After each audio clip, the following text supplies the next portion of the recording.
Hello and welcome to another edition of Radio YesCymru, the podcast which is also on the YesCymru YouTube and other social media. And with me today is Phyl Griffiths, who is the new chair of YesCymru, and Rob Hughes, both of whom are very active in the YesCymru branch down in Merthyr Tudful. My name's Siôn Jobbins. Welcome to Radio YesCymru. So Phyl and Rob, welcome to the programme. We've had Phyl in the past, but I don't think we've had you, Rob. So you're a newbie to the Radio YesCymru podcast. Welcome to the gang. Thank you. There's a big event happening down in Merthyr, 19th to 20th of April. I got the name in Welsh, Nabod Cymru. So Knowing Wales, I presume, is the title in English. And it's basically events in Merthyr. But the idea, boys, is that it then goes out to other towns and places in Wales where maybe a similar event can be held. So maybe, Phyl, if you tell us briefly what the event is. Yeah, of course. Yes, diolch, Siôn. I've got to give a mention, if I may. It's not my idea. It's not Rob's idea. It was an idea that was brought to our attention by our good friend Geraint Roberts, Ystrygynlais. Yeah. And the idea then essentially is that each part of Wales, towns and so on in Wales, in turn, sort of throw their doors open to visitors from other parts of Wales then, so that they can learn more about that area, what is unique and particular and specific to that area. So it's a way of building up a network then of friends, and getting to know our nation a little bit better, because I think essentially we are a nation of communities. Lots of those communities, of course, have got things in common, but they've got other things then that strike them as being more different. And I think by getting to know each other better, it's an excellent excuse, for a bit of a tour around Wales. That's it. So, Rob, the idea is that obviously people in Merthyr and the Merthyr area come to this weekend, 19th, 20th of April, based in Theatre Siôn, centre down in the middle of Merthyr town. A lot of people will remember it from the Independence March in Merthyr in 2019. But people also from other parts of Wales come over and pop over and see what's going on. So I understand there's a theatre show on the Friday the 19th night. Can you tell us a bit more about that and the other events, Rob? Yeah, it's A Price of Change, which is contemporary ancient theatre production, which I think that debuted in Blaengarw just before Christmas. So I think this is the second or third time it will have been shown in Wales. It's on a tour of Swansea, Merthyr, and Newport and Cardiff over the next few weeks. And we've managed to tie our Nabod Cymru weekend into the weekend when the performance of Price of Change is on the Friday night in Theatre Siôn, which I think is something that's going to appeal to a lot of people who are independence minded, and hopefully we get a mix of audience in terms of local people who maybe are supportive of independence, those who are curious about independence, and then people from across Wales as well. I think the networking aspect of getting people from outside of our area into Merthyr for the weekend is really important. I've spent a little bit of time over the last couple of months trying to go to events, YesCymru events in different parts of Wales, and it's a good way to meet people, to have conversations. So that's the plan for the weekend. And tickets are available. You're telling me, Rob, that social life isn't all online? No, we get it. Amazing. So what you're telling me, people go out and meet people and speak to them in person? Absolutely incredible, but you'll never catch on. If you think I'm really uncomfortable, it's because I don't do this type of thing very often. Normally I'd rather be somewhere with a coffee or some other beverage. But yeah, that's the plan, is to get people out and together and networking in real life, in real time. And just so the show is about Dr. Richard Price. So people may not know, he's from Llangeiniog by Bridgend in the Vale Glamorgan there. He's a big advocate of, supporter of the American independence wars and of a lot of things in the French Revolution, and was actually quoted and with Benjamin Franklin, or the American revolutionaries at the time. So he's quite a significant person at the time, sort of forgotten in Wales. I know Dr. Hugh Williams down there in Cardiff University has done a lot of work with him. But he's he's a person I don't know much about, but he's significant, certainly in the American War of Independence, partly with discussions to do with French republicanism then and how the British state reacts to that. But he also somehow managed to keep his head on and was somehow also kept on side of the establishment here in the UK somewhere or another. But he's an interesting man to show, and it's part of a tradition of Welsh radical thinking, I believe, which I'm sure will appeal to a lot of people. So that's on the Friday night. So it's a show about the Friday. Yeah. So what's kicking off then on Saturday then, Rob? So on the Saturday, we've got a sort of breakfast opportunity for people in Cafe Zoa, followed by a history tour around town. We thought, as a YesCymru get together, we'll do a little bit of sort of YesCymru activism in the town centre. We're going to have a little musical event in a local pub called the Ale Mary, which is run by a YesCymru member and is a supporter of YesCymru. A quiz in the evening, and then a sort of what happens next type of event at the end of at the end of the day, where I think we're gonna have a little wander around a couple of pubs with some musical instruments for those who can play, and see if we can remember who our friends are in the morning, that type of thing. So this sounds exactly like the type of thing Geraint Roberts would organise as well. So it's got Geraint written all over him.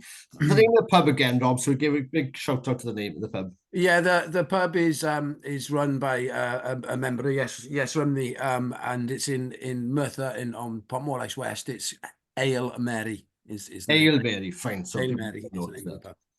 So Phil, I mean, YesCymru's had these kind of events or different events over the years. I remember we had a very successful indie fest down in Cardiff, I think about 2017, in Wimby Street, which is a great event, loads of stuff going on. This is a bit smaller than that. And we've had variations of Annie Bunnoil. I remember some people saying that. I think Swansea organised this. But I love this kind of thing because it's quite informal. You can pop around there. You don't have to, you don't have to be a member, even just come around, see what's happening. Maybe check in 2 hours of your time. Then you're going back home and sorting out the kids or football or whatever. So it's a nice informal thing. So the idea, Phil, I presume, is trying to get people of all shades over to the event. I mean, are there tickets for it, or do you just turn up? Is there a cost to it? We're on a turn-up basis, Phil, aren't we, really? Yeah. Me and Phil have had this conversation sort of a couple of times in terms of do we want to ticket things. And I think what we've done is we made sure that we can run two different events during the day at the same time. So numbers, I think, shouldn't really be a problem. I just realised you were asked that question, Phil, and I answered it. Sorry about that. That's all right. You answered it much better than I would have done anyway, Rob. But yeah, that was essentially it.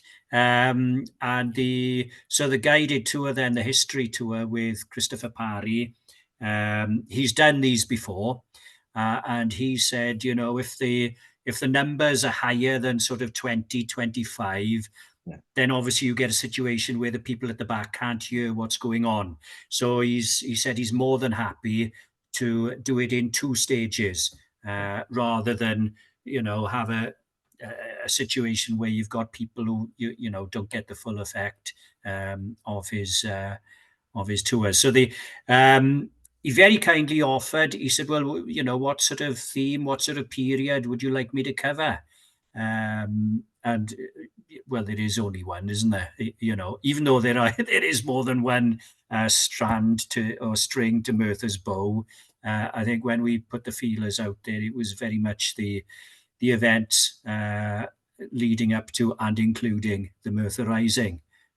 So that'll be he'll be taking, you know, the visitors around various sites around town then, you know, to do with that. So the 1831 Rising Rebellion, where Dick Penderyn, of course, the famous one, was executed down in Cardiff Market. Well, where Cardiff Market is now, where the jail was then. Only a very small plaque outside Cardiff Market. You know, I think there'd be a bit more civic pride and, you know, even just cynical tourism bait, you know, to do something a bit more. But and same in Merthyr as well. I presume, Rob, that's a good excuse for you to then to have a tipple of Penderyn whiskey. Is that part of the theme? But I mean, I think this is a great idea because, again, this kind of thing, which even people aren't too sure maybe of independence or YesCymru or something, going to history tour is quite nice. And it's a good way to meet people. And if it changes people's minds, I think it's a different question. But I think getting people out there, getting people talking to each other and doing stuff like that is of itself, I think, is a good idea. So I think it's something for YesCymru Merthyr to be commended for. I mean, you're talking about the quiz, Rob. What kind of questions are going to be in the quiz? Is it going to be pop songs from the 1980s or? I think it's going to be a sort of YesCymru based quiz with loads of different sort of rounds in. I was I went down to I think Llandersil a couple of weeks ago and saw an excellent example of a YesCymru quiz. So we're probably going to plagiarize a little bit of what they've done and then improve it slightly and pass it off as our own work. That's probably okay. So people can get good notes from Llandersil and come over and sweep the board and win the big prize at the end, of course. So there's not going to be, as someone used to write a few quizzes, I realised, quizzes can be very male orientated with loads of questions about FA Cup finals and rugby scores and stuff like that. So I presume you're keeping away from that sort of gender conformity and having something which appeals to different people and different backgrounds. Of course, in a good quiz is you want to make sure people can answer some of the questions at least. It's not there to humiliate people when it can only answer about 2 out of 200. So what type of rounds are you suggesting we include to be inclusive, Sean? Well, the recent history of YesCymru is obviously the one great figures on independence debate, but maybe a bit less on the rugby scores of 1970s. I don't know, but then maybe I'm being gender. Well, maybe people of all backgrounds understand those kind of things as well. So it's something I realised I got told off in the 1990s for having too many questions, which were obviously for the men in the room could answer easier than maybe other people. So I mean that's again something nice and tactile and easy for people to take part in, and they can just turn up to that, I presume, and do nothing else, and you'd be very happy. Engagement, and enjoyment are the key themes, really, to get people in and to get people to have a good time. Because I think what we found is that when people are enjoying themselves, they're more likely to come back and do more things with YesCymru as well. To go maybe on to YesCymru in general and maybe the broader picture. Phyl, congratulations on being elected the new chair. Diolch. That's a serious job of work. I'm very glad, and thanks to Elfed for the work he's done before then. Anything you're looking forward to in particular, or something you think maybe we need to hone into, or maybe looking at the probability of, well, it has to be election, I think, this year, doesn't it? UK general election and the probability of a Keir Starmer Labour government. How do you think that's going to affect YesCymru and the independence discussion in general? Well, I think with the possibility of a Keir Starmer-led Labour government, it takes us into a new era then, doesn't it? Because we've got a situation where the Saesneg in Caerdydd can no longer sort of point the finger at London and say, there are, look, there's the root of all our problems here.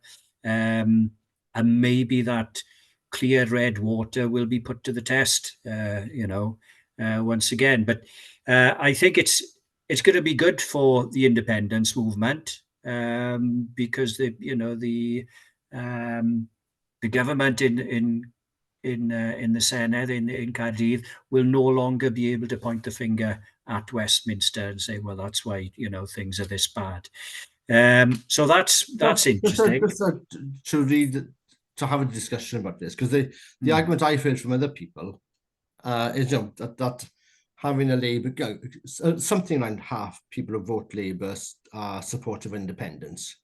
I think that can sort of come up and down, or maybe it's soft or something, but that's some kind of ballpark figure. I mean, one could have guessed, and it wouldn't be a mad thing to say that a section of those people would be actually just fairly happy if it's Labour in Westminster. And and I can think, okay, life's not perfect, it's not fab, but it's better than before. I'd go crack on with the gardening or taking the kids to football or whatever. I'm not going to lose sleep over it. Is that something you think, Rob? Because I mean, some people are thinking, well, actually, maybe having a Labour government, whatever kind of colour or what kind of stripe Starmer is, it can in some way undermine the independence debate, because people say, look, you've had a change of government to Westminster, these things happen. Sometimes we have a government in Westminster we don't like, maybe like the Tories. Other times we have ones which we are more amenable to, maybe don't like everything they do, but we can live with it. How do you think about that? I think it should be a dangerous time in terms of, you know, seeing a growth in support for independence if it wasn't Starmer. In Merthyr, obviously, the independence movement is relatively close to quite a few members of the Labour Party, and most of those are probably on the verge of being ex-members of the Labour Party at the moment, specifically those that are active. And I don't think Starmer is in any way, shape or form a unifying figure. And I certainly don't think he's a figure that represents Welsh Labour at all. In the same way, really, I think that Tony Blair didn't reflect the values of the Labour Party in Wales. And that's probably when, you know, politically, in terms of Plaid Cymru, they've had their best, you know, their better results is when there's been a Labour government in San Steffan and one in Caerdydd as well. So I'm less worried than I probably should be about the effect on independence, just because Starmer seems to be rubbing quite a lot of his core support up the wrong way. And I think with every passing comment he makes, that there's the possibility that more and more people become more open-minded to independence. We've certainly seen some active people in the Labour Party in Wales at YesCymru events that we wouldn't have seen a couple, you know, 2 or 3 years ago. Oh, that's interesting. So Phil, I mean, carry on with this discussion, because there's something we need to sort of game plan. If you think, at least be open and discussion about it in the future. I think this is just a very strong, you know, Labour family, stroke tribal, stroke loyal vote, and whoever's the leader is not particularly, in the end, they believe in the cause so much. In the end, it's just the figures come and go. But what kind of, because I mean, the argument then could be, okay, we've had Labour government in Westminster. We're not particularly happy with that, but it's better than Tories. We have a Labour government in Cardiff, and, you know, we're not particularly happy with that, but it's, you know, it's better than nothing. And people say, well, you know, do you want an independent Wales government, which could be run by the Labour Party, which is, again, something which, you know, even people, supporters would say, you know, it's not fab. I don't know. I'm just trying to paraphrase here. So, I mean, that could almost take the sale if the independence message is a message of change, then people are saying, well, it's basically the same people in charge, and how is it a message of change? And in a way, that's the problem possibly for the independence movement with Vaughan Gethin, who I think would be essentially a managed decline First Minister. I mean, it's hardly making the case for more powers. And there's also a strategy, I think, by the unionist side of the Labour Party to not do things and not do exciting things, because that just shows that Wales can do things differently. You know, there's almost an inbuilt plus for the Labour unionists to have a First Minister who has rather dodgy questions around the financing of his campaign, which brings a shine off Welsh politics in general, and then doesn't actually deliver anything which is anyway radical. That's almost a win-win for the unionists in the party then. Yeah, or you can see it the other way and read it as being an opportunity for those of us, you know, in YesCymru and within the independence movement in Wales, to highlight the fact that, you know, as I said previously, you know, going into a period where you've got, you know, the same type of government in Westminster as we have in Cardiff, and yet nothing has changed. Nothing will change. There may be some crumbs from the table, but there will be no fundamental sea change in Wales's fortunes. And hopefully then that will make more and more people wake up to the, you know, to the possibility that, you know, there is another way of doing things, and that is to have all the levers of power in our hands and not rely on being governed by another country. I suppose, Rob, in a way, certainly the first phase of, well, YesCymru was founded partly as a reaction to Scottish independence and the fear, the genuine fear that Scotland could have gone independent, which would support, but that Wales was totally unready in any shape or form, even just mentally, for something similar to that. So hopefully, I think we've got over that first hurdle.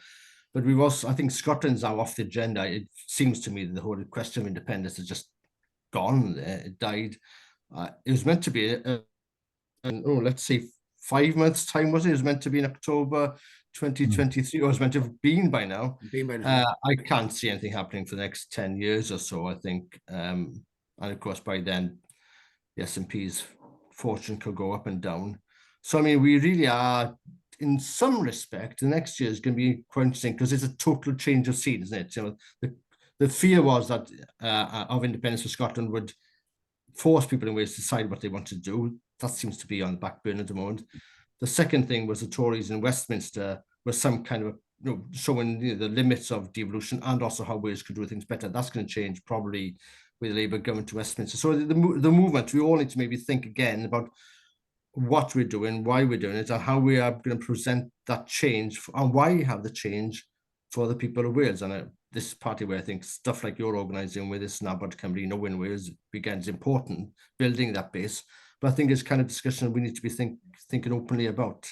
I think it is, but I think it's one that we got to be really optimistic as well. And I think if you go back to after the around 2014, the idea that Wales might become an independent country before Scotland would have been like ludicrous to a certain extent. I mean, I don't think it's a ludicrous question anymore in terms of the dynamism. One of the things I think we've got to get over, Siôn, is that we need to be comfortable criticising the Senedd as well in terms of the decisions that it's making. And I think, and I've been guilty of this as well, is that I worry sometimes about criticising the Senedd, because by doing that, I'm criticising the devolution stroke independence pathway. Having said that, if we don't have sort of mature discussions about the success and lack of success of certain policies and certain people within the Senedd, I think we play into the hands of unionism on a whole.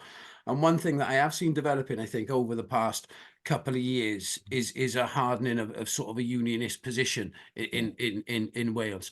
And I think when we used to talk about Scotland, there was always, politically, religiously, Scotland's a different place, and there's always been factions within Scotland that are vehemently unionist or strongly, in favour of Scottish independence. We haven't had that to the same extent in Wales, I think, in terms of a hardcore unionism based on any particular element of history. But I think there is one that's that's growing. So I think we're in quite a strong position. I think we're in a stronger position if we go back 4 or 5 years than anyone ever thought we would be.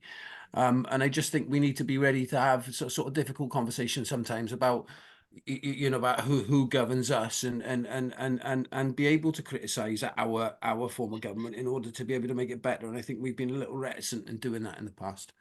100% right, Rob. And Phil, because I think, and it seems to me that even fairly unionist Labour politicians come up with some unpopular or maybe ill thought out policies, the 20 mile an hour, which I'm in general sort of supportive of. But when you're going through these tiny villages in Carmarthenshire and Llangurig and you're doing 20, you think, oh, heaven's sake, this is just a bit too much. And it seems to me on social media is the YesCymru people are all supporting the Labour Party just because, for the reason you say, Rob, it's used as a stick to beat devolution, where the people actually proposing and the people who actually vote for this party don't seem to be backing them up at all. And it seems to be, it's left the heavy work, that the graft has been left to nationalists to basically cover up the mess left by weak devolutionists. So basically trying to do something because their own party didn't vote for £5 billion of HS2 money,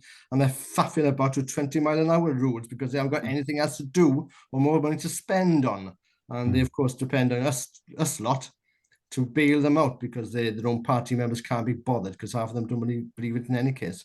So Phil, that's an important point by Rob. I mean, we need to be, whilst not getting into party politics, which is a mistake, and also getting to the minutiae policy, which is not the YesCymru's role. What kind of things can we maybe say, look, we disagree with this? I think the campaign for the Crown Estate is a good one. I think that's something which is sort of it shouldn't be part. Should be something the Tories, everyone supports. I think that's something YesCymru can be campaigning on. It's something tangible people understand, and it's a lot of money as well. Is that the kind of thing you think YesCymru should be doing more of? I'm quite reticent as well getting into policy because it can be a quagmire. You end up, and people want you to campaign to save their local hospital and stuff like this. I mean, so I don't know. What do you think, Phil, as a new chair? Yeah, I think, well, certainly the Crown Estate issue is something that we have been campaigning on, for a number of months now. We've generated literature, we've had leafleting campaigns, and we've tried to highlight the issue of the energy issue, essentially. Around the Crown Estate, and the fact that it would be such a quick fix, as Scotland has had it. Why couldn't we have a similar settlement here in Wales, where we it's something that people see the wind turbines all around them, dotted along the hills and the shoreline and so on. But it's just making that connection in their mind, because we say the Crown Estate, and it doesn't mean that much to a lot of people. So I think there's a little bit of work that needs to be done there to prepare people as well, for the realization then that, yet again, we're being asset stripped here in Wales, and all this money is, rapidly going east. And the communities where these turbines are located are getting no benefit whatsoever. Yeah, and all the ice. So, I mean, I was watching a video the other day about the Faroe Islands, who are building undersea tunnels to link their islands, which has a population of 50,000. And you're thinking, the Welsh government in 25 years of devolution still haven't really upgraded the A470. No. Except for fair play to Ian Wyn Jones, that stretch between Llanelwydd, just north of Llanelwydd. That's Ian Wyn's job, only because he was minister, fair play. And that's about, and then the railway is absolutely diabolical. I know there's a bit of change happening there, but there's no big build being. And you have to ask where that money from Objective 1 went. It's basically went into community first, just to build up, shore up the Labour Party mechanism. I think the Crown Estate is symptomatic of the problem that Westminster have got with Wales, though, isn't it? It's like if you're sitting in Downing Street, it's a no-brainer. This is. You're seeing the rise of Welsh nationalism. We're seeing people 30, 34, 36, 38% of people in favour of independence, and this is such an easy fix. And I think this is one of the real issues, is that they haven't decided to fix that and give parity, because that's how little respect they've got for Wales. That's how little respect they've got for democracy in Wales as well. And I think for although it's something clearly that's very, very important to sort out, this is a perfect thing for the independence movement. Crown Estates, we get to campaign on absolute injustice in front of our eyes, and how they let us do that is the root of the problem, really. So anyway, I'm getting from this conversation is, one, boys, you're fairly relaxed about a Labour Party government in Westminster. You don't think that's going to be a huge change. It just means we need to just finesse our arguments. But then maybe, and I'm saying this tentatively, there's some campaigns like the Crown Estate, which are non-party political, which is something which is fairly easy to understand, which actually affects people's economy, which I think is the important thing to campaign on, as something maybe the movement can be looking at to build up and shore up the campaign, as well as organising events we just started this discussion of, which is Knowing Wales, where people maybe just literally get to know different parts of Wales and meet other people. Because I mean, there's no referendum going to be for years, if ever. I think nothing much is going to happen in Scotland for a while. So I mean, at the moment, we're in a case of, just as you say, Rob, building that base of support is around 1/3, up and down around there, kicking around there. I think that's a solid base. I think there's a big chunk of maybe 15% who would come over en bloc. That's just my unscientific hunch. And we need to be campaigning on those economic bread and butter issues, which is what actually affects people's lives day in, day out. Yeah, I think also that we should be looking at ways that we can, I'm not expecting a referendum in the next year, 2 or 5, but we should be looking at ways that we have the mechanism to do that, and we should be preparing for it, because it's and I know we've spoken about Scotland, but if we're a confident, independent, nation that wishes to be independent, we're not got to look at other people all the time. We can do this. We need to do this ourselves to a certain extent. So I think we've got to have some sort of strategy in terms of YesCymru, of how we move that, of how we move that along, and how we make a referendum happen. And like I said, I'm not expecting within the next couple of years, but it should be the long-term aim of what we do. Okay, well, Phyl Griffiths, Rob Hughes, thanks for making time to speak to Radio YesCymru with me, Siôn, Jobbins, this evening. It's been good to talk to you. So the Nabod Cymru Knowing Wales events at Merthyr, 19th and 20th of April at the Canolfan Sowar, the Sowar Centre in the middle of town. It's a great place, cafe, theatre there, there's a bookshop. It's convenient. Free parking if you're free parking if you're early enough as well. All right, free parking. So we have the show about Dr. Richard Price on the Friday 19th. And that's obviously ticket-led. You need to pay for those tickets, I guess. Yeah. The event, just turn up. So there's the tour. What time's the tour on town, Rob? I think we are starting at 12 o'clock. I think Phil is from my I've got it in front of me at the moment, but I think it's 12 o'clock that starts. Right. So the tour with Chris Parry, 12 o'clock from Canolfan Sowar. And then there's a music session. There's you'll have some events on the street to promote YesCymru itself, and then quiz. It sounds great. And the idea, as you said, boys, is that it goes to other parts of Wales, or parts of Wales use this kind of model, if you like. Obviously, they have their own event on the Friday night, maybe tied into something that's happening already, and then on a Saturday, maybe just a couple of events in town just to get things going. That sounds ideal and great. Again, thanks for your time. A lot of food for thought there as well about the next year. It is quite a pivotal year in the way the independence probably manifests itself for the next couple of years, I'd imagine. So that's quite interesting to keep in mind. Tan tro nesa, boys. I'll speak to you again, and good luck with the event down in Merthyr. Diolch yn fawr iawn. Diolch. Thank you, diolch. Diolch.